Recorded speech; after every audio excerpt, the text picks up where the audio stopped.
So today I wanted to talk about passwords. So I hear far too many people storing their passwords on browsers, and that is a huge no-no. So let's talk about it. So when we look at how we should be using passwords, we've actually moved on from that to either passwordless systems or actually using a passphrase, or better yet, using a password manager. So let's walk through that a little bit. So firstly, if you're using a password that's just, what they used to say, it's random characters, uppercase, lowercase, non-numerical characters, and it's a random, let's say 8-character password, that is broken within seconds in today's environment. So what you need to do is you actually need a much longer passphrase, something that's easy to remember, but they words that generally wouldn't go together. So you don't want song lyrics or anything like that, but you need a longer passphrase. So this doesn't have to be uppercase and lowercase. It could literally just be a standard passphrase. You're going to want to aim at around 15 characters or more. Now, some people will go, well, that's really, really difficult to remember. And yes, that's fair enough. So what you should be doing is using a password manager. People ask about browsers though. What about just storing the password in the browser? That is a terrible idea.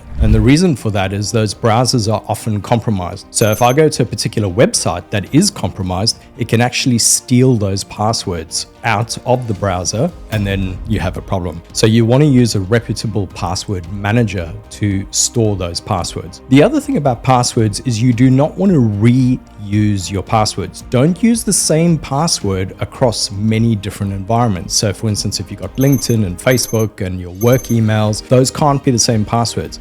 And don't start doing what a lot of people do, which is I have a standard password that I use, and then I just add like LinkedIn on the end or Facebook or FB on the end. Again, hackers know how to use that, so they will break that password as well. So we want a long password, more than 15 characters or longer if you're using a password manager. You want a passphrase that you're using, not a password. You want to use password managers if you can, right? They are free, so you might as well. And you don't want to use the same password across multiple sites. So you want to use a different password for each system that you use.